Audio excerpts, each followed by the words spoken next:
Right, Shalom. Giving all praises, honor, and glory unto Yahweh, Ba'Hashem Yahushai, Ba'Hashem Makakadash. Double honors to the elders and apostles of great millstone that rule well. And Shalom to you, Akim, that are teaching this word around the globe with faith and truth and sincerity. As always, I'm the brother Caleb from the GMS London Forecasters Camp, coming back at you with another lesson to edify the Lord's elect. As always, I'd like to begin by saying that we are the real Hebrew Israelites. The real Israelites, the so-called Negroes, Latinos, Hispanics, Native Americans, West Africans, and West Indians predominantly. However, you are going to find Israelites that do look like the other nations because Israel has been scattered amongst all people throughout our various captivities. But if your seed line by your forefathers goes back to the man in the Bible that was named Israel, then you too are an Israelite no matter what you may look like, because the book of Numbers chapter 1 and verse 18 states that your nationality is determined by the lineage of your forefathers, okay? So I've got a video clip here on the screen which I'm going to play in a moment, Lord willing. And it's basically a video clip of a cat versus a rat, right? Now we know that a cat is a predator towards rodents such as mice and rats and whatever. So this is a classic predator versus prey situation. Now the reason why I thought this was interesting and that I'd make a video of it is because this is a great parable, if I may use that word, of the situation that's currently occurring between Esau, the elites of Esau versus Yahweh Ba'Hashem Yahushai and essentially Yahushai. So the scriptures say that Yahushai is coming back, Isaiah 66 verse 15, to render his anger with fury and his rebuke with flames of fire. Revelation chapter 1 verse 7 says, "Behold, he cometh with clouds, and every eye shall see him, even those which pierced him." So Yahushua is coming back to make war with Esau, right? To destroy them. Now, basically, this is quite funny because I thought, Esau's moving like a cornered rat in these times. For example, Esau's coming down with great wrath as pertaining to Revelation 12 and 12. He's coming with his mandates and his unlawful decrees, trying to corner and pressure people into taking this serpent's juice, right? So Esau is moving like a cornered rat at the moment. So let me just play a little bit of this and I'll get some scriptures, Lord willing. Because this is how Esau is moving right now, like the rat here.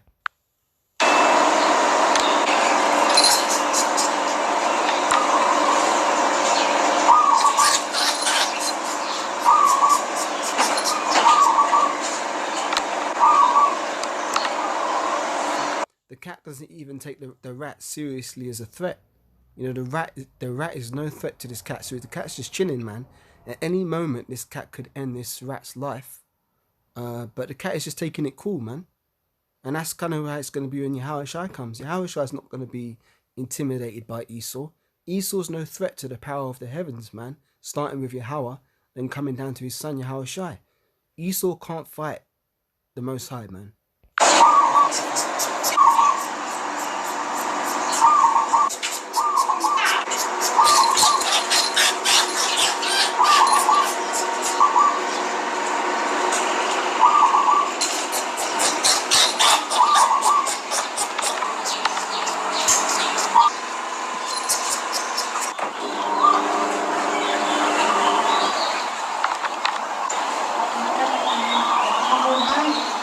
See, the rat's all trying to arch his back and shit, trying to give it the big act, like, trying to puff out his chest like it's some threat. But the rat knows it's through, man. The rat knows it's finished. The cat knows it's finished, but the rat still continues to fight. Well, that goes into 2nd Ezra, the 13th chapter, which I'm going to get in a minute, Lord willing. Let me play a bit more of this.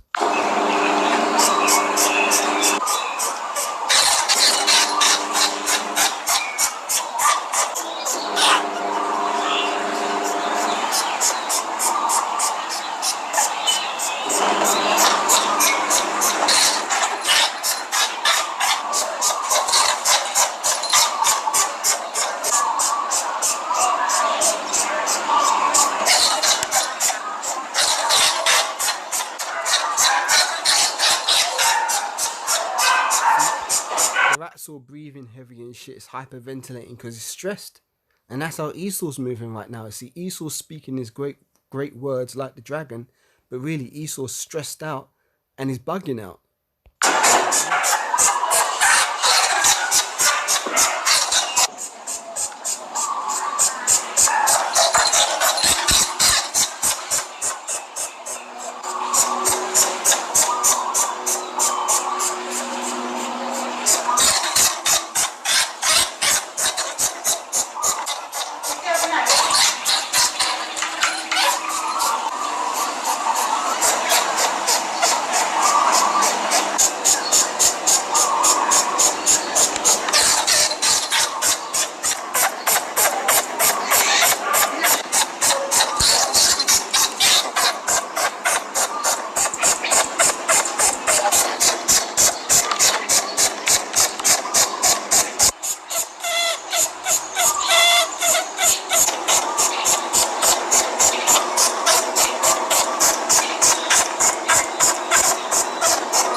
end of that, right? So that's basically how Esau's moving in these times, man.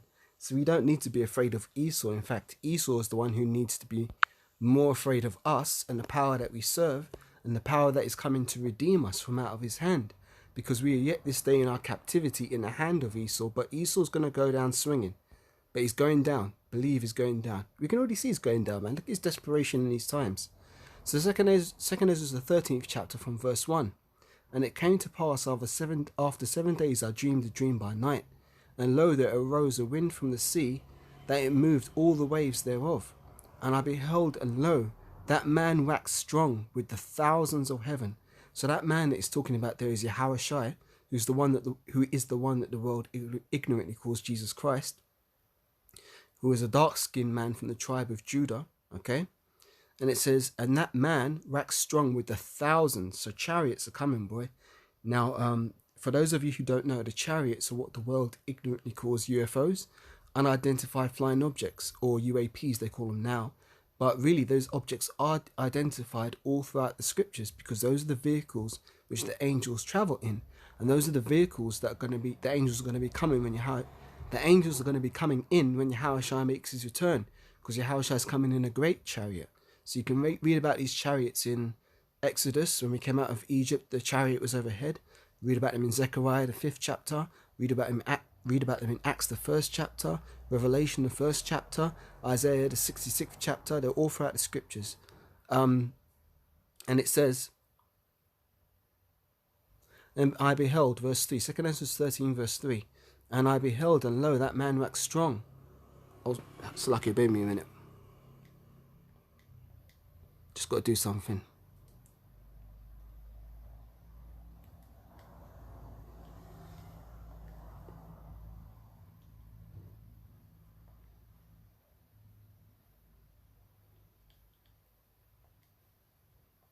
Right, so like I just have to do something for a second there. Right. So it says, and lo, that man waxed strong with the thousands of heaven. And when he turned his countenance to look, all things trembled that were seen under him. Right?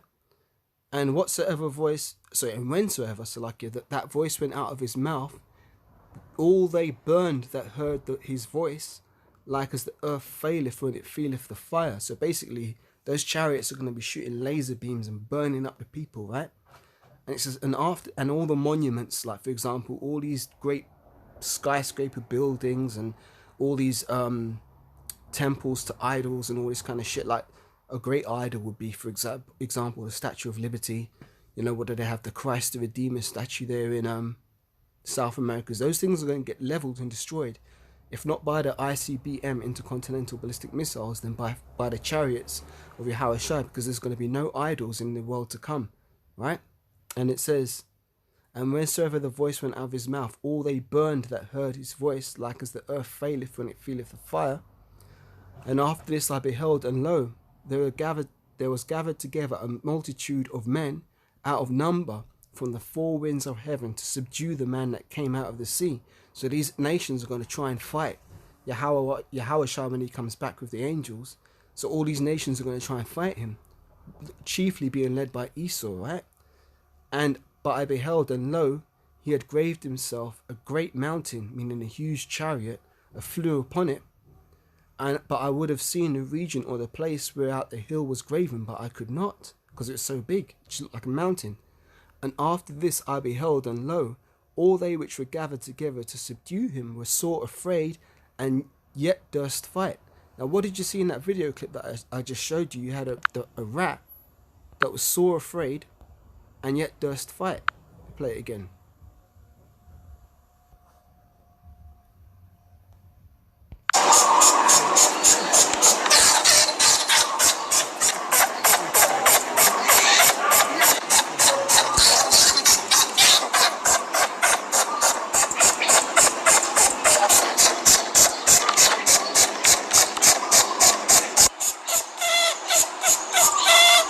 So yeah, this is the predicament that Esau is in. Get back to the scriptures.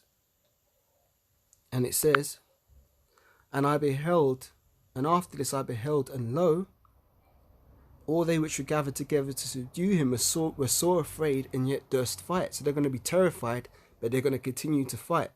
And lo, as he saw the violence of the multitude that came, he neither lifted up his hand, nor held sword, nor any instrument of war, but only I saw that he sent out of his mouth as it had been a blast of fire. So a huge laser bolt is going to come out of that chariot, right? Just like think of the movie Independence Day. And only I saw that he sent out of his mouth as it had been a blast of fire, and out of his lips a flaming breath, and out of his tongue he cast out sparks and tempests. And they were all mixed together, the blast of fire, the flaming breath, and the great tempest, and fell with violence upon the multitude that was prepared to fight, and burned them up every one, so that upon a sudden of an immeasurable multitude nothing was to be perceived, but only dust and the smell of smoke. And when I saw this, I was afraid. Now Ezra didn't really understand what was going on at the time, so he was afraid. But in these times we have the understanding that, you know what, man, that's Yahushua coming back to subdue the armies of the earth and put the earth under his dominion. And if we're doing the right things according to the Lord, and we're on the right side of Yahweh's mercy, we're not going to be subject to this destruction. But 2/3 of our people will, particularly in the Americas. That's where the majority of the 2/3 will be. But you know, there's going to be a portion of our people that won't repent, and will have succumbed to the serpent and taken his mark, the MOTB, and they're going to be set to be destroyed when Yahushua comes. And afterwards I saw the same man come down from the mountain, and call unto him another peaceable multitude, being the elect. And there came much people unto him, whereof some were glad, meaning the elect were glad, some were very sorry, and some of them were bound. Those that are bound are going to be the kings and the nobles of the other nations, who are going to be the first to go into slavery. We're going to bind them up, right? And other some thought of them that were offered. Then I was sick through great fear, and I awakened and said, Thou hast shewed thy servant these wonders from the beginning, and hast counted me worthy that thou shouldest receive my prayer. Show me now yet the interpretation of this dream. Let me read on. Yeah. For as I conceive in mine understanding, woe unto them that shall be left in those days, and much more woe unto them that are not left behind. For they that were not left were in heaviness. Now I understand the things that are laid up for the latter days, which shall happen unto them, and those that are left behind. Therefore they come into great perils, and many necessities, like as these dreams declare. Yet it is easier for him that is in danger to come unto those things than to pass away as a cloud out of the world, and not see the things that happen in the last days. And he answered me and said, The interpretation of the vision I shall show thee, and will open the thing that thou hast required. Whereas thou hast spoken of them that are left behind, this is the interpretation. He that shall endure the peril in the time hath kept himself. They that be fallen into danger are such as have works and faith towards the Almighty.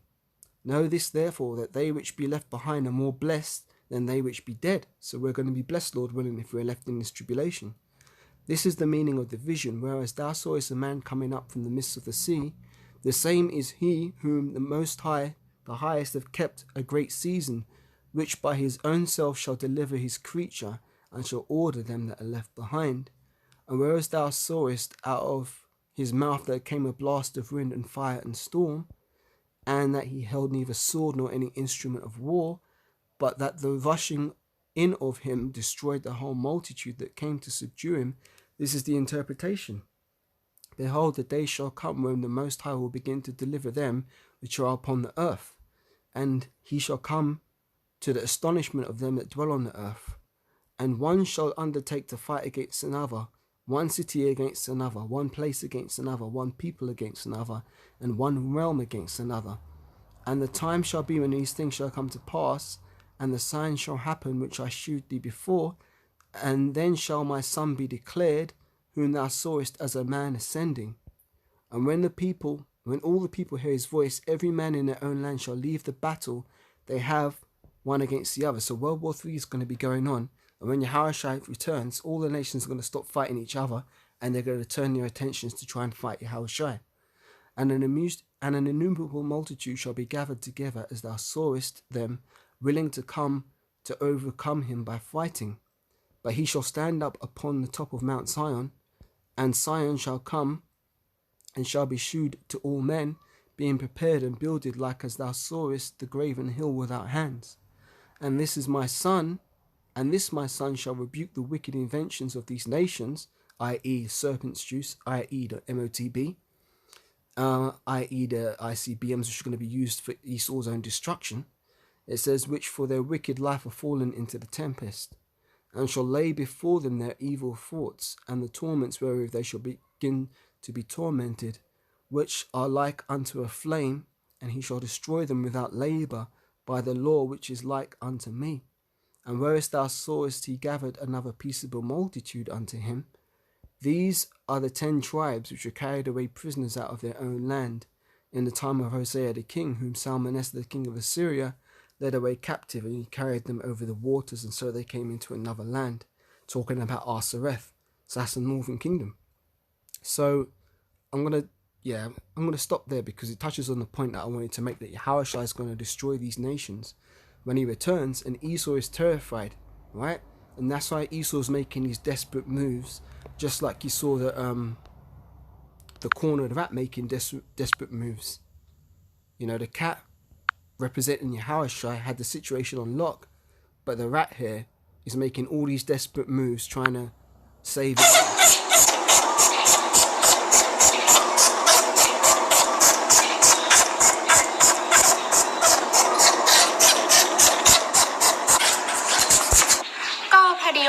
So that's a little metaphor for how Esau's moving in these times. So hopefully that's been edifying, because we don't need to fear Esau, man.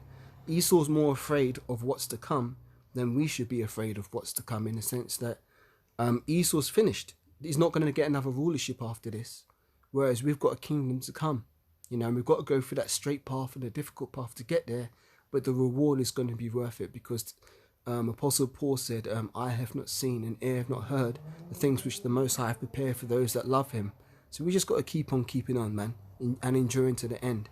So with that, giving all praises, honor and glory unto Yahweh, B'Hashem Yahushai, B'Hashem Rakakadash, double honors to the elders and apostles of Great Millstone that rule well. Shalom to Akim, teaching this word around the globe with faith and truth and sincerity. And until the next lesson I do, Lord willing, I say Shalom, wa abba wa krem yashawala. Shalom for now.